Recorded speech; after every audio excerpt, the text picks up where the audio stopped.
I was thinking about this presentation as I was listening to several of the presentations today, and it's made me ask, I'm going to ask my own questions here in a little bit, I think, based on some of the things that I thought about hearing what people talk about. But basically, I want to, let me lead into this also. I teach some of the lectures in epidemiology, and one of the struggles teaching epidemiology is to try to make it interesting and to try to make it clinically relevant. And I do think that it's interesting, and I do think it's clinically relevant, but I may be the only one in the room that thinks that right now. But part of my challenge today is to kind of tie some of the epidemiology concepts with the stuff we do every day in clinical practice. So basically there's two situations when we use diagnostic tests. One is when we're working up a sick animal and we're pulling things off of our rule-out list or confirming something on our rule-out list.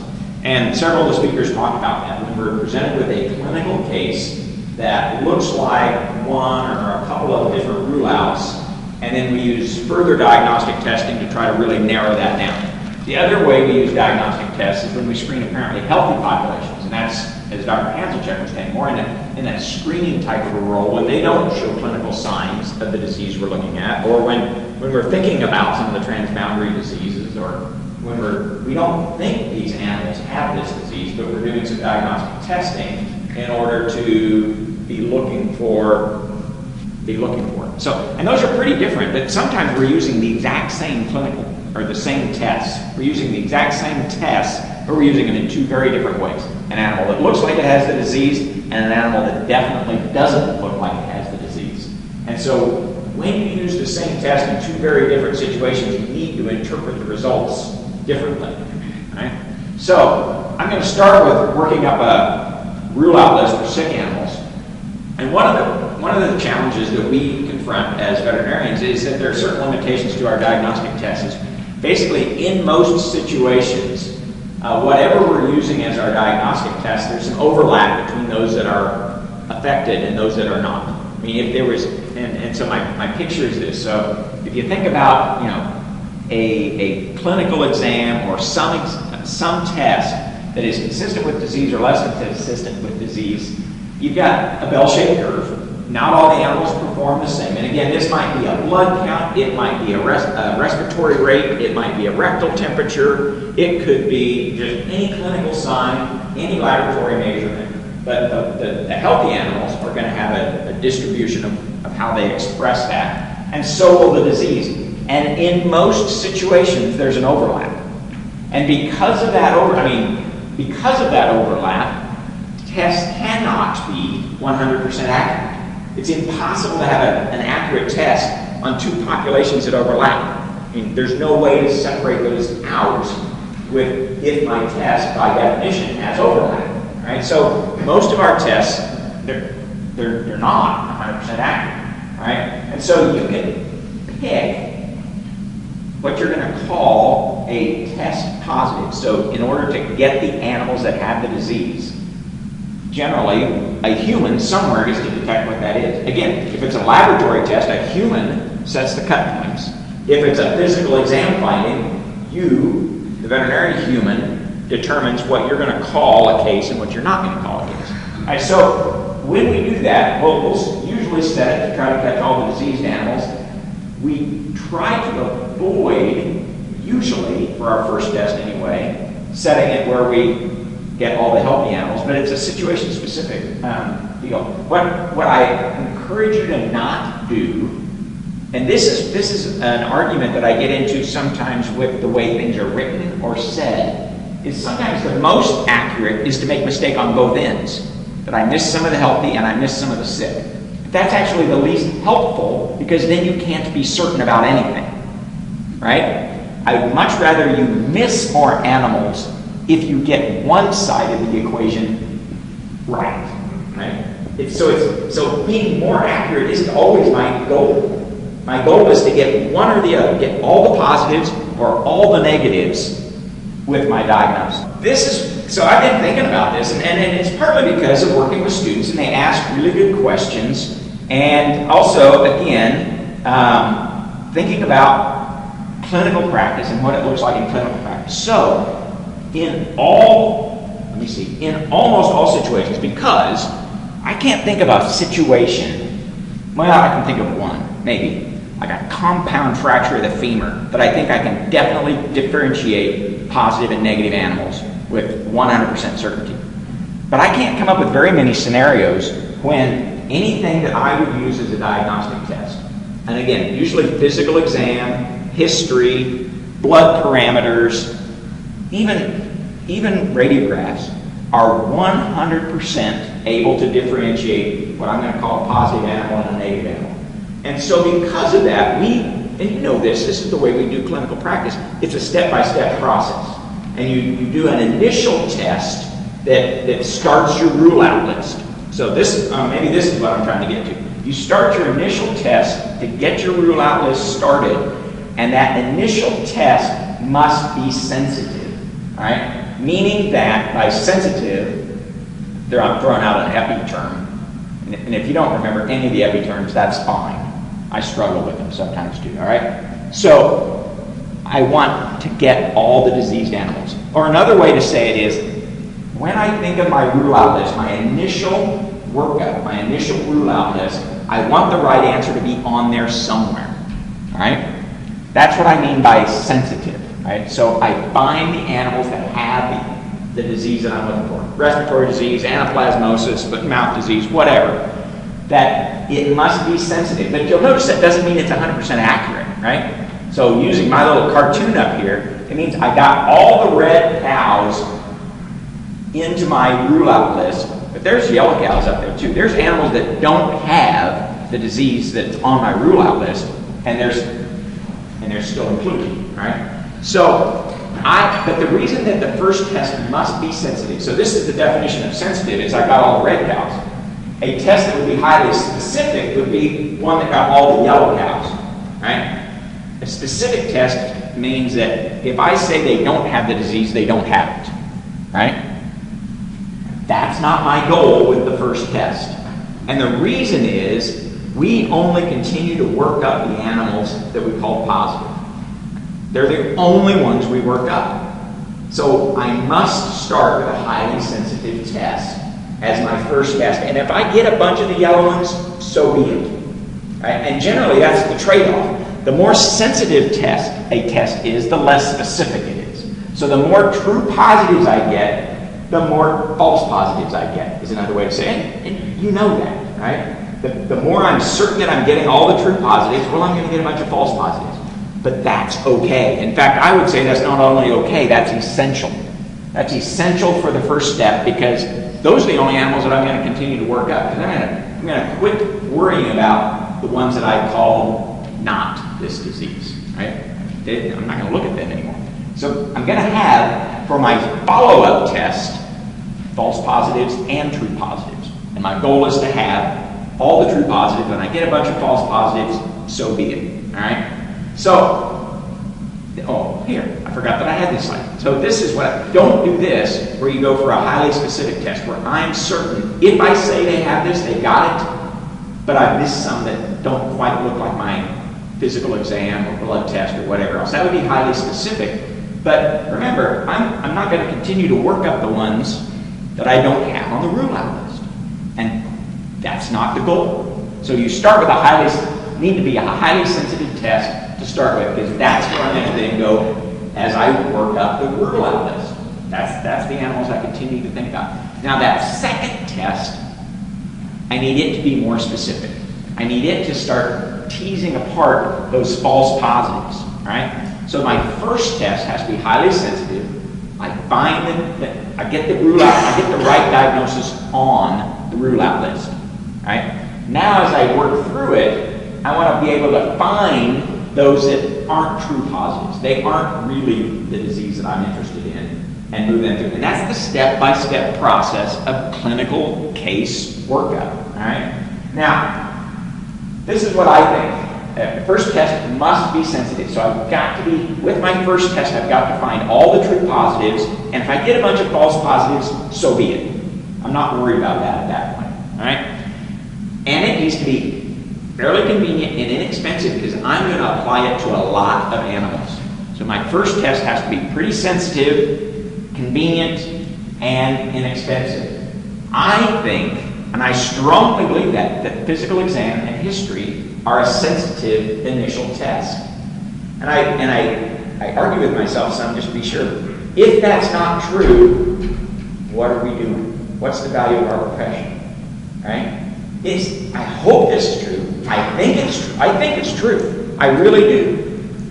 But it also goes back to, and I'm pointing at myself and the rest of the faculty, that because this is the foundation, history, physical exam as a sensitive test, and the way I say that, if history and physical exam can get the right diagnosis on the rule-out list, we have succeeded. Right? We don't have to be done with the workup yet. I just need the right diagnosis to be on the rule-out list after the physical exam and history.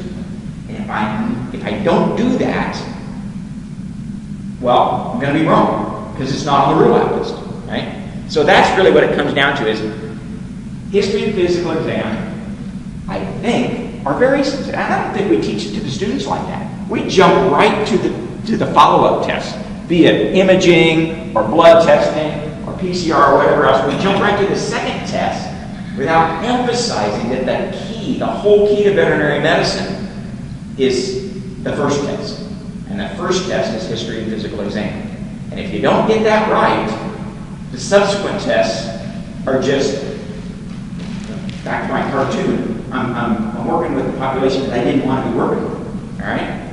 So, I would make the students have an exam on physical exam and history every week of their veterinary education to drive home the foundational nature of that. And then I'll throw some epi terms because I like epi.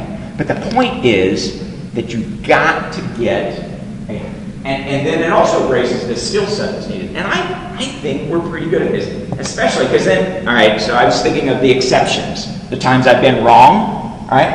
And then I cut myself some slack and said, I was wrong on Monday, but by Wednesday, physical exam and history, I had the right disease on the rule-out list. Because tomorrow is a great diagnostic test, right? How does the animal look tomorrow compared to today? So, and in fact, I even made the excuse of, I didn't have it on the rule-out list, but it must have been somewhere because by Wednesday, I added it to the rule-out list. So it was really there, right? Cut myself some slack. It was really there, I just hadn't written it down yet, right? But that's still fair. And cut myself some slack here for my mistakes. That's still fair because it ended up on the rule-out list. So, even though the Monday diagnostic test, the Monday history and physical exam, I didn't get the right diagnosis on the rule-out list, but by Wednesday I did. I'm still calling physical exam and history a sensitive test because I got it there. I got it on the rule-out list eventually, right? So that would be, in my definition, a highly sensitive test. I got the right disease on the rule-out list. Now again, my rule-out list isn't down to one disease yet. There's other things on there still, but the whole strategy is to make sure that the right one is on there. Even if there's other stuff on there too. There's still more than one disease on my rule-out list, but I got the right one on there. And basically another way I would say that is nearly all animals with the condition, name the condition, anaplasmosis, bovine respiratory disease, foot and mouth disease, whatever, almost all animals with that condition will meet this history and physical exam. If not Monday, at least by Tuesday or Wednesday, they will meet the definition with physical exam and history of the disease. And again, if that's not true, I think our profession's in trouble. Because this is the group of animals and this is the group of diagnoses that we're going to be working on, right? So I think the good thing is I think it's true. I think it's true. I think we're pretty good. And that's our value to society. I think we're pretty good. But, all right, there are some animals that fit the history and the physical exam that don't have the disease I'm interested in. That's my false positives. Don't beat yourself up on that. That's okay. They're supposed to be there, right? They're supposed to be on the rule-out list to start with, right? Or they're supposed to. That's what I'm going to tease apart later. I don't have to get the answer right with the first test being physical exam and history. And that's one of the things we have to break the students at, because we train them with multiple choice questions and we tell them they're wrong all the time. And a lot of times the answer is not that you're wrong, it's that you're right for step one, now let's move to step two. And you don't have to get it right. The diagnosis. You don't have to get it right on step one. That would mean that I have a perfect test that completely just my yellow and my red cows. It completely separates the two populations with one test. I think there's very few times that's true. Very few times. So all I ask you to do is get rid of the right ones that no longer are investigated, and then tear into the rest of it, knowing that I'm going to need to do more diagnostic work. All right. And I put down exception as respiratory disease, and that's one I was thinking of when I thought, well, I've done that before when I walked the pen, and I didn't find him. Then I walked it later, and I didn't find him. Then I walked it later, and I do find him, and I do the necropsy later, and I think it was there longer than I found it. Right? So that's my exception. But also, though, I got it eventually, unless I didn't do it until I did the necropsy, right? But some diseases, I agree, may take time for the disease process to go a little bit farther for me to detect it. But I'm still throwing it out that that's a sensitive test. History and physical exam is a sensitive test. The second test must be specific. And that's its job is not to get more animals into that diagnosis, because it doesn't do that. Because I'm only working up the animals that I'm working up. I'm not adding animals to my workup list, right? I'm just working up the ones I've got. All right, and then at that point, my job is to remove the false positives, and I know I've got some. That was my intention, was to capture more than I needed with my first test. All right, and then a couple of reasons this is important is the other thing you could do is so I'm going to say again, foot and mouth disease, anaplasmosis, bovine respiratory disease, whatever. If you wanted, I guess you could stop after the first test. Right? You could, and then just treat them all as if they were anaplasmosis or respiratory disease or foot and mouth disease. The problem with that is I know I've got a lot of false positives after the first selection, the first test, right? I know I've got a lot of false positives, and I'm assuming that treating those false positives has some negative consequences. One is I'm not getting the right diagnosis on them. You know, they've got a different disease process or something going on with them, and I lump them in with the wrong disease. And I can't evaluate my treatments if there's a bunch of false positives in there. I can't evaluate how well my treatment is going if not everybody I'm treating actually has the disease that I'm treating, right? So I think in most situations, you will go to the extra effort of trying to work on the rule-out list, right? So that's my whole sermon on clinical case workup. Sick animals, I think physical exam and history are pretty sensitive tests. I think it's pretty rare to discover, and it happens, right? You discover later, oh, I missed that totally. That happens, but usually not. Usually they fit the history and physical exam. It's just that other things do too. And that's when we send things to radiology. That's when we do blood work. That's when we do diagnostic testing then to figure out which ones are the disease that we're interested in and which ones are some other disease, right? So that's the way we use diagnostic tests. And again, history and physical exam to me are the foundational diagnostic tests, the most important initial diagnostic tests. And that's the way we use them. All right. The other way we use diagnostic tests, and it's been talked about today, is screening apparently healthy populations. In those cases, the animals don't appear sick, right? But we're going to put a test on them to see if we can find some inapparent carriers. So the reason we screen populations is to find some benefit for the population, either earlier diagnosis, segregation, euthanasia, whatever we're going to do to benefit the population by finding usually persistent carriers. So the most common, the reason that we're going to screen populations is to find persistent carriers of some disease, all right? So we're doing that not just to diagnose earlier. I'm just going to say that. Not just to diagnose it earlier, but it's actually to have some population level benefit is the reason that we screen healthy populations. All right? So, history, again, I've made the point that I think history and physical exam, including the signalment, are extremely important diagnostic tests. I think they're the foundation of veterinary practice. And from an epidemiology standpoint, it makes sense because I think they're sensitive tests. And that's what we need. An inexpensive, easily applied to large numbers of animals, sensitive test as the initial test whenever we work with animals. All right? Imaging, laboratory testing, those are more specific tests that we use for follow-up, not as initial tests. Right? Now, that's when we're working up a sick animal. All of those are sometimes used in screening populations. And that changes then the way we interpret each of those, whether we're using it to work up a clinical case or whether we're using it in healthy populations. So I'm going to use a cow-calf example. Some of the things we use screening tests for are brucellosis, tuberculosis, because those are federally mandated diseases that when I was in practice, we were still doing quite a bit of brucellosis testing and tuberculosis testing. We screen cow-calf herds for common diseases that have permanent or persistent carrier states.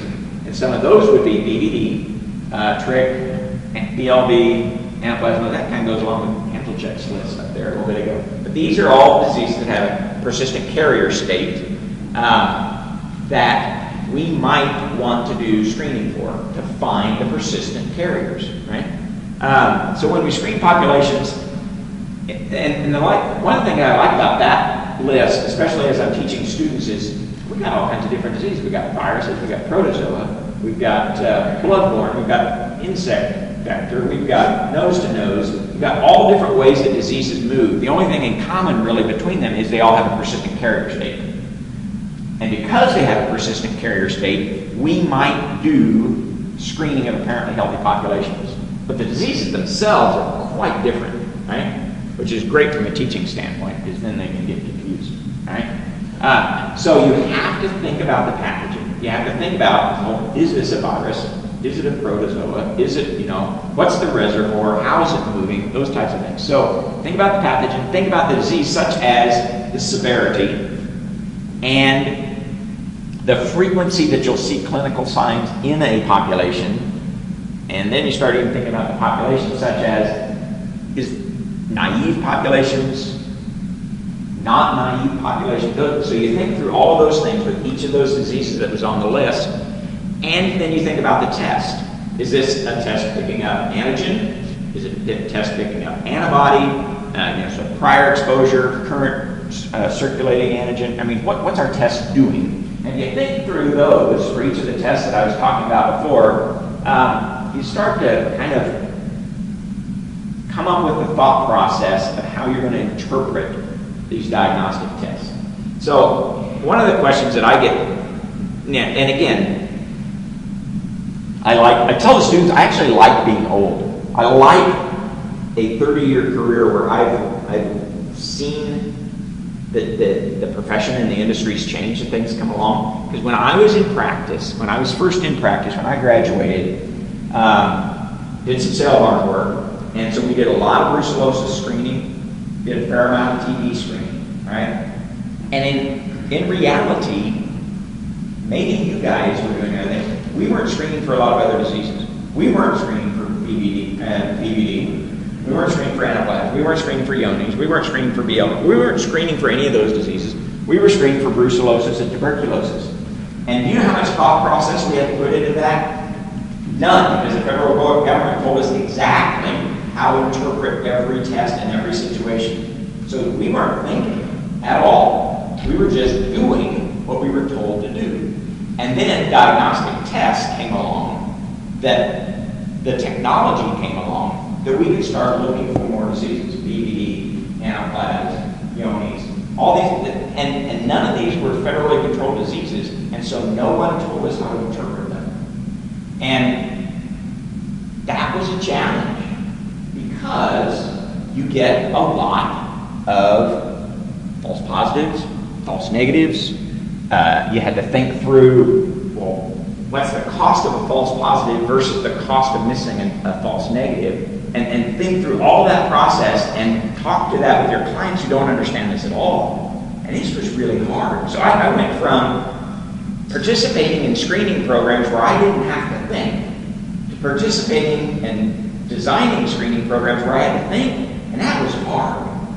And I'm still not convinced I've got it completely figured out, but that's the beauty of 30 years is I think I'm better than I used to be, and I hope I'm going to be better in the future. So the question, so none of these are the ones I'm thinking about are federally controlled. So then you get the question from your client. We have the technology. We have the technology to screen for BVD, Yonis, anaplasm, BLB, you name the disease, all right? So then the question from the client becomes, should I screen this herd for, you name the disease? And the answer to me is, well, what's the prevalence in this type of cattle? That's back to my history physical exam. So how common would I see anaplasm, BLB, foot and mouth disease, whatever, in this type of cattle? What is the sensitivity and specificity of the diagnostic test? What are they really telling me? What's the cost of the disease if it's here? Is it high, medium, low? And I don't mean to the penny. I just mean devastating, put me out of business, highly annoying, going to have to go talk to the bank, or I can handle this cash flow hit. You know, those are the categories that I think of for cost of disease. The cost of the treatment, and then that's going to give us some output. And I had to throw out some epidemiology terms. So the negative and positive predictive value, and I'm going to tell you, you don't really have to remember those terms.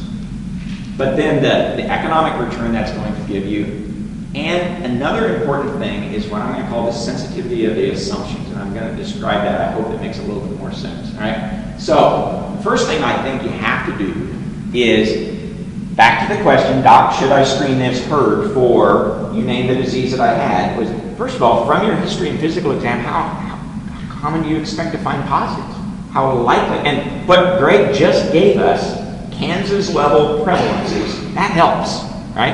That helps us know, is this something I'm going to see in 10% of my clients, 2% of my clients, 80% of my clients? And I need that information, right? I need a good estimate of how common it is. Then I want to know how good the test is at teasing apart the true positives and the false positives, right? And then I can start calculating the cost benefit of, well, how common is it? How bad is it? And how good is my test at finding it? And then I can start figuring out, well, Doc, should I screen this herd for this disease or not? All right, so back to the diagnosis.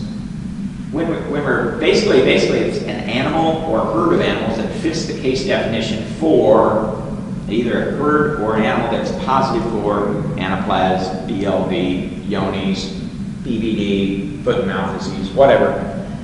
And then we use terms like validity, meaning how good is the test? Again, physical exam, history, imaging, blood work, whatever, and determining those who have the condition and those that don't. And that's what we throw in. So validity is basically the sensitivity and specificity. Sensitivity is ability to correctly identify the animals that have the condition, and specificity is the ability to correctly identify the animals that don't have the condition. And again, back to my boxes, those purple boxes around sensitive tests found all the positives, but it got false positives. Specific tests found all the negatives, but it got false negatives. That's what I mean by sensitive and specific, and where does this test fall, all right? Then reliability or repeatability means that if you or this diagnostic test was repeated, you won't get the same answer every time. The question is, how often do you get the same answer? Most of the time? Some of the time? I mean, how often do you get the exact same answer? And it's never 100%.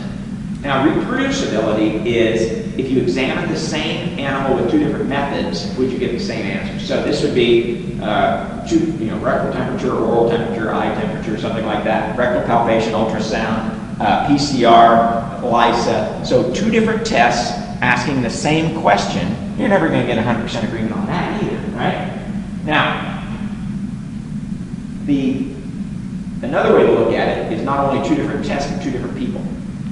So if you and another veterinarian in your clinic examine the same animal or the same test, you're not even going to always agree on did they meet the case definition or not, right? And then, again, that's okay. And when I start telling this to students, they get so frustrated. And then for some reason, they thought we were going to be always right.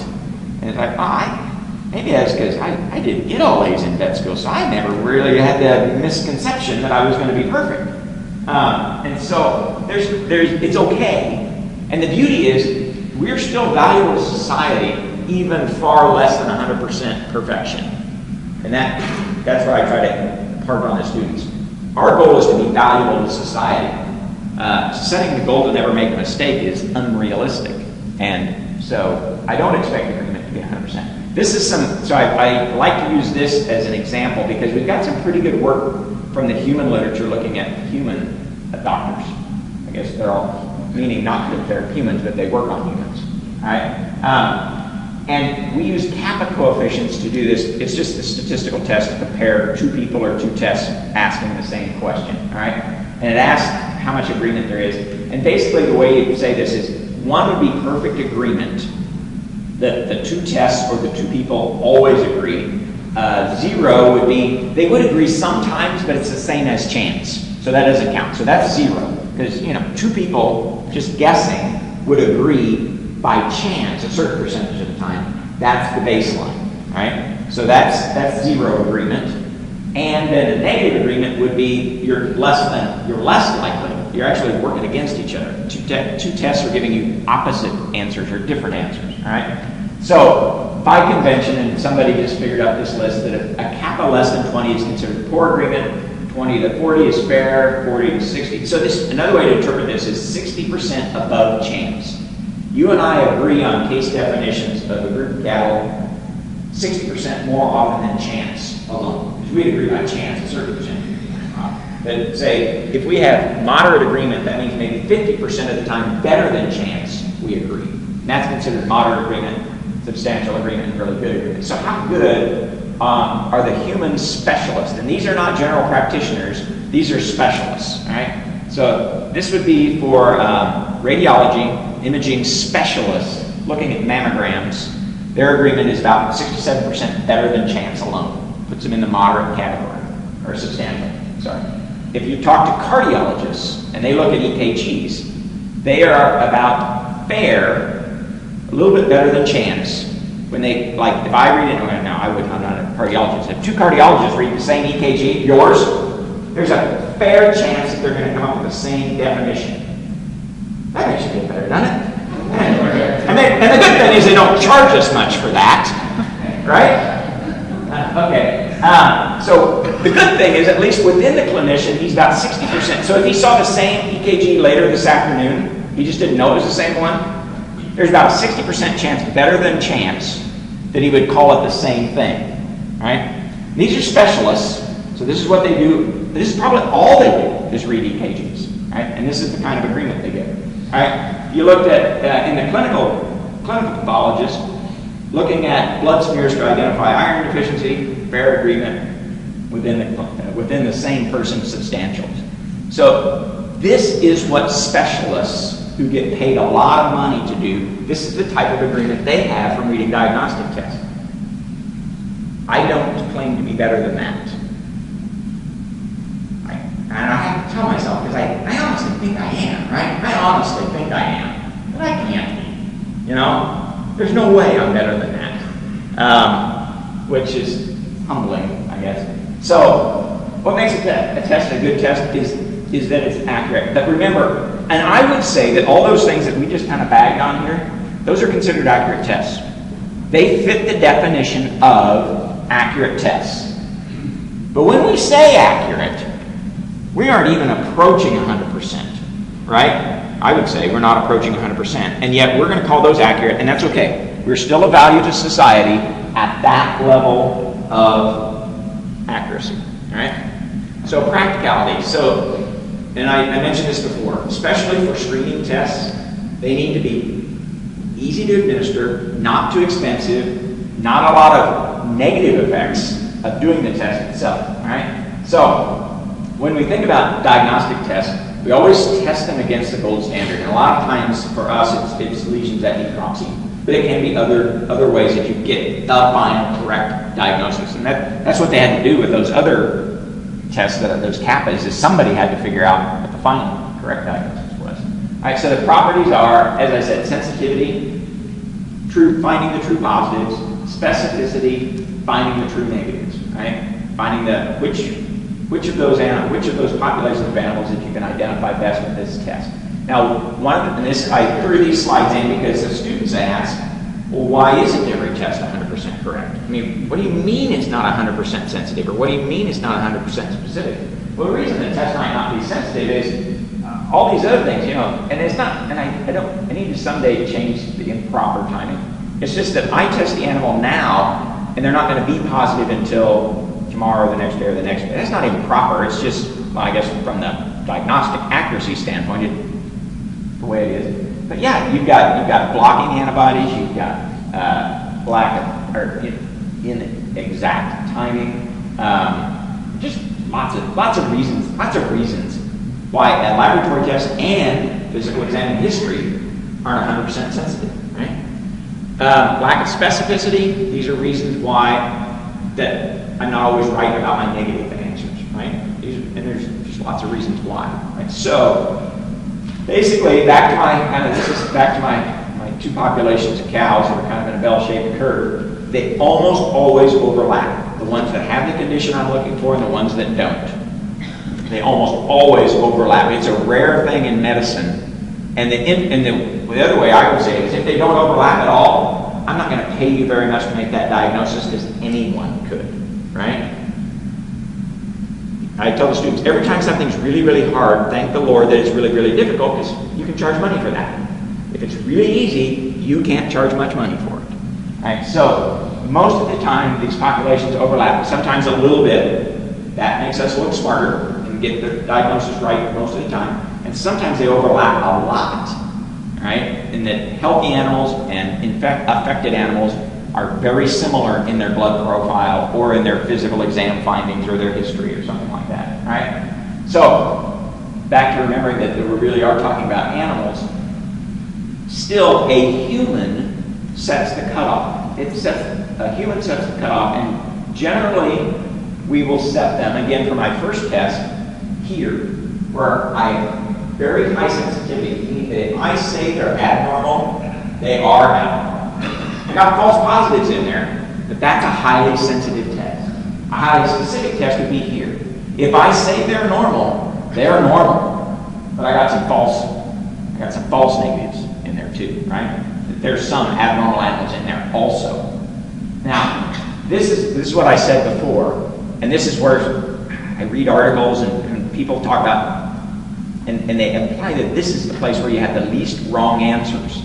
That might be true, but now I don't trust my negative results and I don't trust my positive results.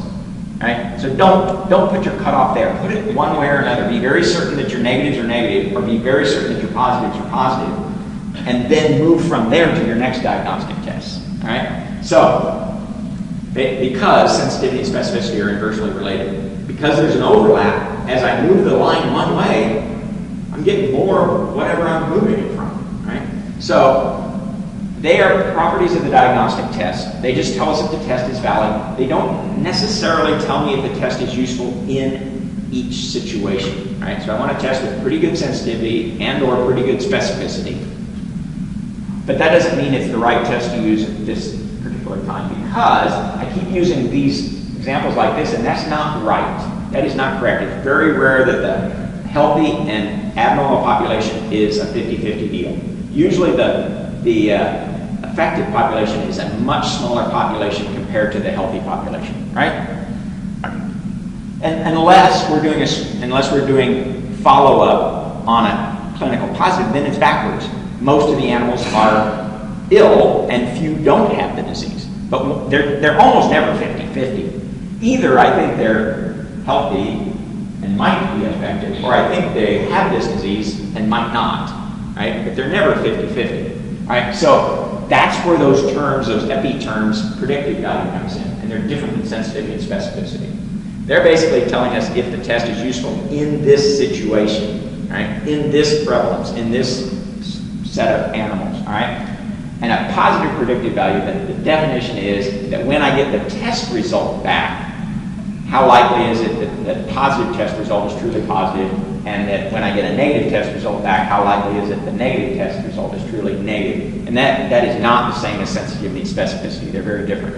All right, I'm going to try to show you an example here. So this is a disease where we're going to use this test as a highly sensitive initial test, right? So a highly sensitive test. So I place the cutoff right there. That's test positive. That's test negatives. And in this scenario, and the test is a very good test. 99.99% sensitivity. I picked it to be really sensitive. And 95% specificity. Pretty darn good test. Excellent test, right? Now, when you've got that, where that is, there's a 100% predictive value of a negative test, meaning that basically if I said they were negative, there's no green. If I said they're negative, they're negative. If I say they're positive, they're either positive or there's a small chance that it's false positive, right? There's a small chance there, all right? So that's when 20% of the population has the disease. So 100% certain of my negative test, 80, 90% sure, 85, 90% sure of my positive test. But this is really, this is the positive and negative predictive value, right? But what changes is, what if instead of 20% of the population having that disease, or that infection, that parasite or whatever, only 10% do? And I start with it, I know you can't tell, it's the exact same test, exact same sensitivity, specificity, run by the same lab with the same technicians. Everything is exactly the same except the animals the test was applied to, right? And in this population, they're less likely to have the disease. Now I'm still at 100% negative predictive value. If I say they're negative, they're negative.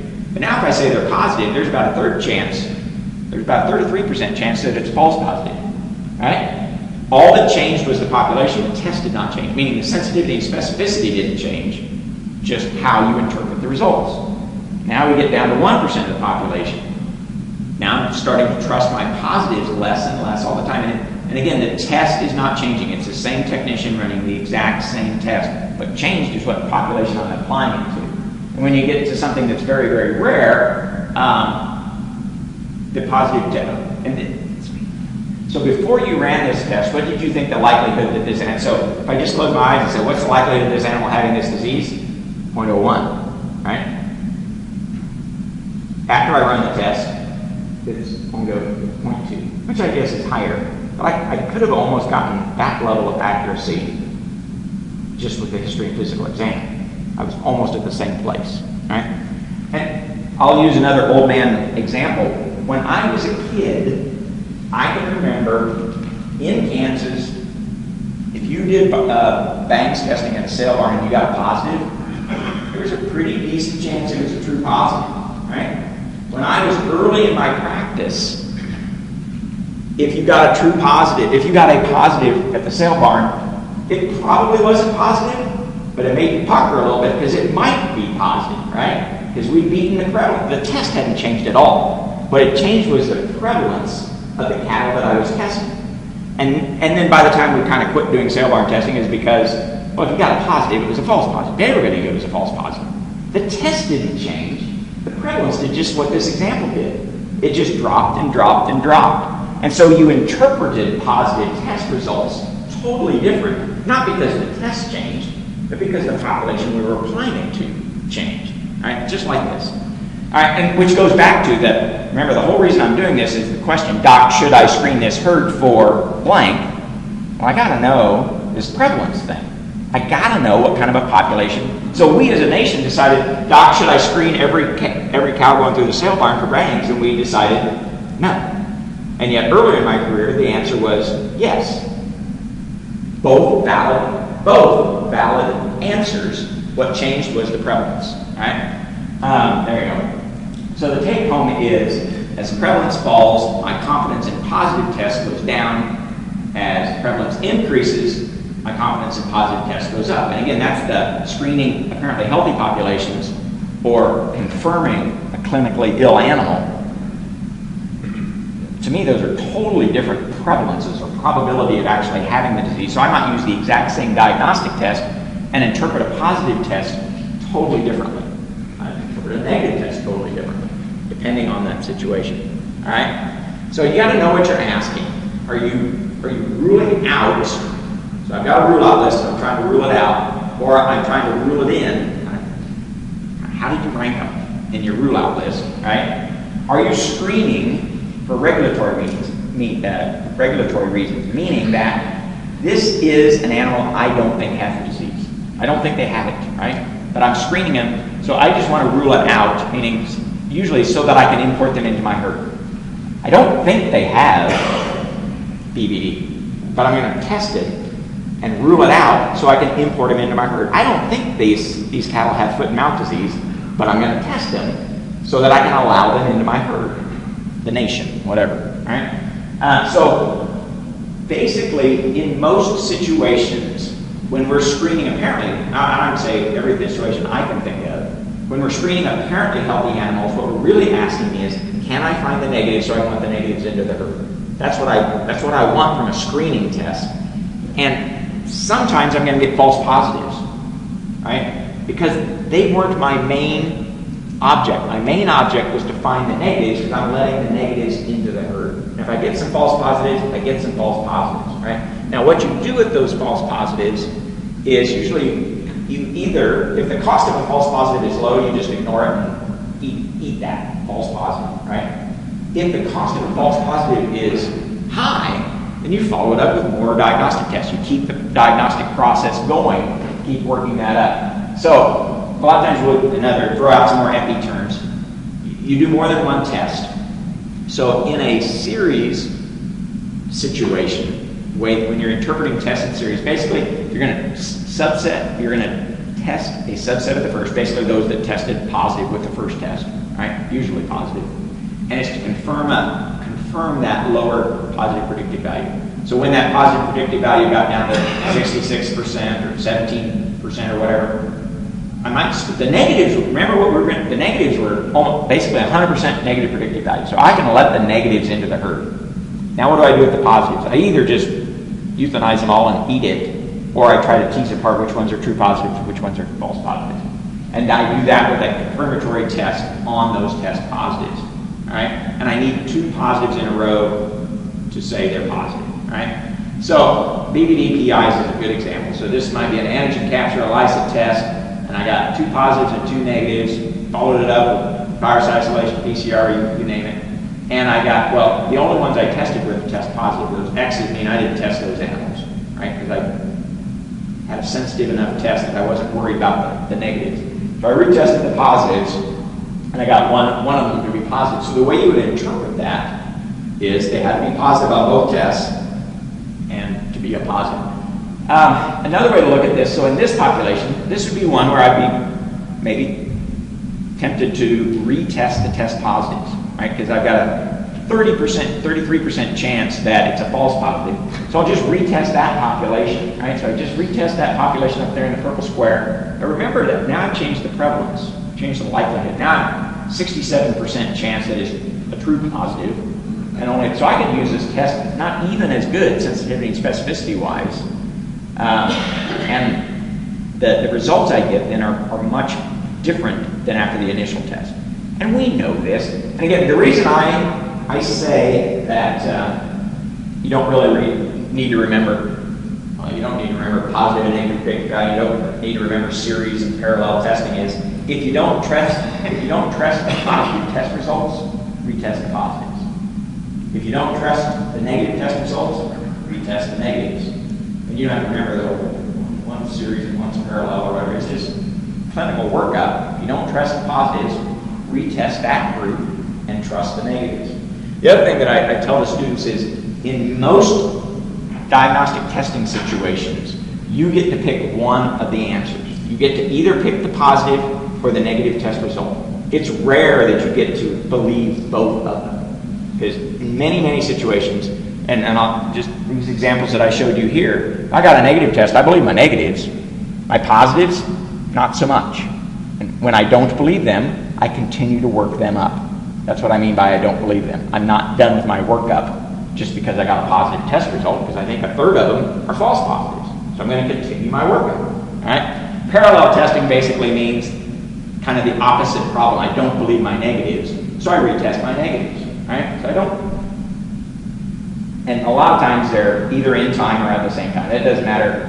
And again, that's more FE than you need. I just retest my negative. That's what I do when I walk feedlot pens twice a day when they first arrive. I don't trust my negative test results. I don't trust it when I say that animal doesn't have BRD. That's why I walk it again in the afternoon. That's parallel testing. That's repeating the same test again to improve my sensitivity by basically I didn't trust my negatives. All right? So anytime, and then once I pull them, I pull them. All right? Trick is the classic teaching example for I don't trust my negatives.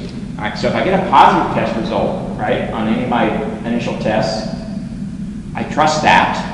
If I get a negative test result, I retest it, and then I interpret them. If they ever got a positive test, I interpret it as positive. So I don't trust my negatives, so I retest negatives. There you go. So with Trick, it has low sensitivity, so we're forced, because of the disease itself, the pathogen itself, and the test sensitivity, things like that, I trust my positives for the most part. It is possible to get a test false positive, but for the most part, I trust my positives, but I don't trust my negatives. To me, that's my mental picture of Trick. So I do another test. First test, that was my accidental false positive. But I got most of the ones that I call positive are positive, but I didn't get them all. Not with the first test. So I do another test, get some more, send it over. Still not quite happy, so I do a third test, and after 3 tests, I'm pretty darn happy that I found most of them, at least in this situation. Right? That's testing in parallel. And then, again, you don't have to remember the FE terms. Is if you don't trust your negatives, test them again. That's parallel testing. So did a little bit of math. This is a spreadsheet looking at if the test sensitivity for Trick is around 70%, 65, 70%, specificity is very high. Throw in a prevalence. After the first test, basically because of that, I found 2/3 of the positives, and when I say they're negative, they're almost always negative. No, it's the other way around. When I've said they're positive, I've identified 99% of the negatives, but I've missed some of the positives. All right? But after 3 tests, even using an imperfect test, and that's one of the things that we have imperfect tests for some of these diseases. Trick is one, Yoni's is one. They're imperfect tests, but and I would say clinical examination of feedlot calves for respiratory disease, imperfect tests. But when applied appropriately, they become much better. All right? There you go. So basically with screening, so back to kind of the 2 ways we use diagnostic tests. One is to work up a sick animal. Screening is I'm screening apparently healthy populations. So when we screen apparently healthy populations, the most important thing is to correctly identify the negative results, because I'm not going to do anything else with them. I'm going to allow them to enter the herd. I'm going to allow them to enter the country. I need to be very confident in my negative results. So I don't want false negatives. But because I'm so strict on not wanting false negatives, and I know that those populations overlap, I'm going to get false positives, right? I'm going to have false positives. So I will accept false positives, and I don't mind doing that. Now, what you do with them is, again, sometimes we just eat them, just euthanize them, send them back to the country they came from, whatever, but we don't do follow-up work on them. Or, if we think it's, if it's that false positive result, I'll go back to some of the human medicine things. So, one of the things that I was reading a paper, I'm getting to be an old white man. And so if I go into the diagnostic, if I go to the doctor with chest pains, they're going to run a test on me, a stress test or whatever, and the sensitivity on that is pretty good and the specificity stinks. Meaning that if I'm really having a heart attack, it will keep me in the diagnostic loop, but you wouldn't want to throw me on the operating table yet, because there's a lot of other things that look like that too. So you will continue, so they don't send me home. That's what I've been trying to avoid. I'm trying to be sent home when I need to stay at the hospital. But they're going to that the cost of a false positive is because of my chest when I'm not having a heart attack. That's a high cost of a false positive. I want them to avoid that high cost, so I want them to continue the workup, right? And so main thing is don't send me home with a heart attack. Second thing is don't crack my chest open unless you really, really have to. And that's going to take more than one diagnostic test to tease those two things apart, right? That's kind of it from a personal standpoint, right? So you want to then work to decrease the number of false positives. Continue your diagnostic workup. Keep the process going until you're more confident, right? So basically, we tend to interpret if the very first test is very high in sensitivity, we'll tend to then we know we get some false positives, so we'll work that up and we'll retest the positives.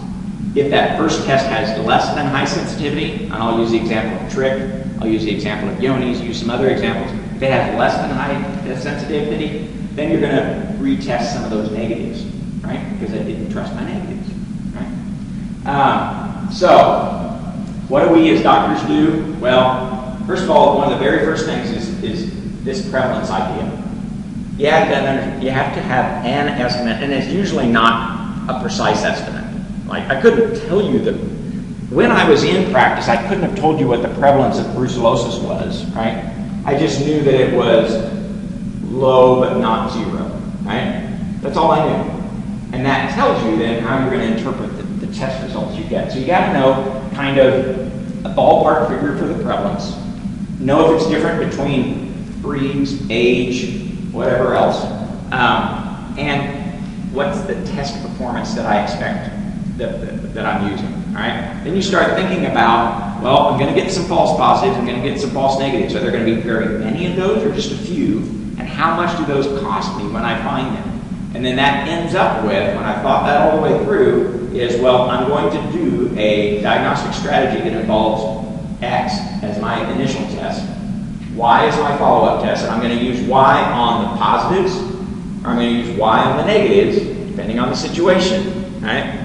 And then I'm going to communicate with the owner what the heck I'm doing, right? Because, again, if my vet students think that every test ought to be 100% accurate, guess what my clients think? They think that doctors with one test ought to be able to differentiate between affected and non-affected animals, and we can't do that. So it takes some communication with the clients to make sure that they're tracking with me. And I might even I won't use the word prevalence, but I'll say, well, in your cattle, I don't expect this test to be positive, but it's important that we test anyway. So if we happen to get a positive, don't panic. We're going to retest it to make sure. And I didn't use any epi terms, but I just went through the processes. I think your prevalence is low. I trust my negatives. I don't trust my positives. If I get a positive, I'm going to retest it. What I said in a non-epi way. And I think about what's the most cost-effective way of doing it. When do you just stop and accept some false negatives and some false positives? At some point you do. Just where in the diagnostic process do you stop? And then you plan your decision on, back to my brucellosis example, as the prevalence dropped, we changed our answer.